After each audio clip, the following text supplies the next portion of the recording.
মোস্তফা সরোয়ার ফারুকের 840 ওরফে democracy private লিমিটেডের ট্রেলার প্রকাশের পর বেশ সাড়া ফেলে সোশ্যাল মিডিয়াতে।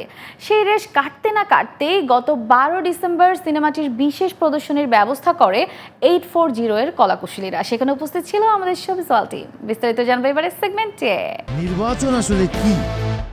নির্বাচন হচ্ছে একটা সিস্টেম যেখানে যারা বাথরুমের ফ্লাশ ব্যবহার করতে জানে না তারা নির্ধারণ করে এই শহরের কে মেয়র হবে। ফ্যাসিবাদী হাসিনা সরকারের আমলকে বেশ সুন্দরভাবে বড় পর্দায় তুলে ধরেছেন গুণী নির্মাতা মোস্তফা সরোয়ার ফারুকী তার 840 সিনেমাটিতে। আমি কখনো ভোট চাই না, তো ফকিরের কাছে, এটা তো আপনার কাছে। তোকে কোয়ার্টারে কারেন্টের লাইন কে দিছে? আপনি দিচ্ছেন। পানির লাইন আপনি দিচ্ছেন। তাহলে তুই শান্তি ছিল আমাকে ভোট দিবি না কেন? গত 13 ডিসেম্বর প্রেক্ষাগৃহে মুক্তি পায় এই সিনেমাটি। এ উপলক্ষে গত 12 ডিসেম্বর এক বিশেষ প্রদর্শনীর আয়োজন করা হয় রাজধানীর স্টার সিনেপ্লেক্সে। সিনেমাটি নির্মাণের সময় বেশ আতঙ্কে ছিলেন ফারুকী, তবে সেই আশঙ্কা কাটিয়ে অবশেষে প্রেক্ষাগৃহে মুক্তি পেয়েছে এই সিনেমাটি। যখন স্বৈর শাসক থাকে তাকে টেক ডাউন করার সবচেয়ে বড় অস্ত্র হচ্ছে বিদ্রোহ, সেটা আমরা ব্যবহার করেছি। এখন এটা সত্য কথা যে শুটিং করার সময় প্রতিদিন রাতে ভাবতাম আজকে না বুঝে ফেলে ওরা, আজকে না বুঝে ফেলে আমি কি শ্যুট করছি, কেন করছি।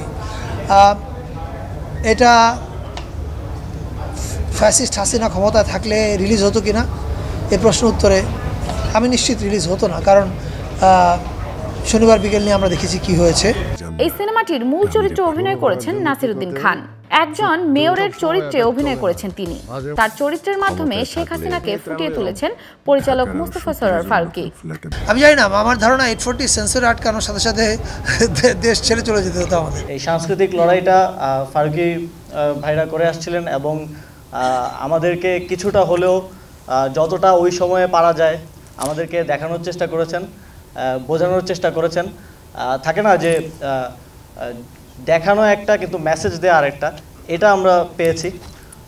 আশা করি 840ও 420-র মতোই সবার মধ্যে সাড়া জাগাবে। ফ্যাসিজম কেবল রাষ্ট্রের বিষয় না আসলে, এবং আমরা শুধুমাত্র স্বৈর শাসকের পতন ঘটিয়েছি এরকম না। ফ্যাসিজম হচ্ছে যেটা সমাজের রন্ধ্রে রন্ধ্রে ছড়িয়ে যায়, মানুষকে কলুষিত করে, মানুষের মনস্তত্ত্বকে পরিবর্তন করে দেয়।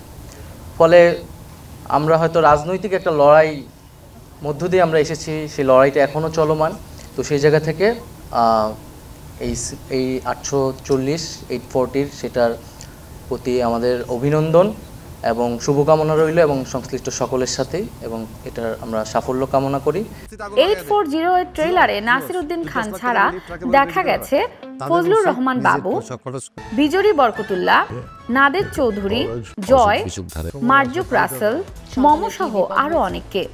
সিনেমাটি প্রেক্ষাগৃহে মুক্তির পর বেশ প্রশংসা কুড়াচ্ছে সিনেমা প্রেমীদের কাছ থেকে। আমি এত ভালো উন্নয়ন করছি, তবু একটা লোক আমার ভালোবাসলো না কেন মিলা?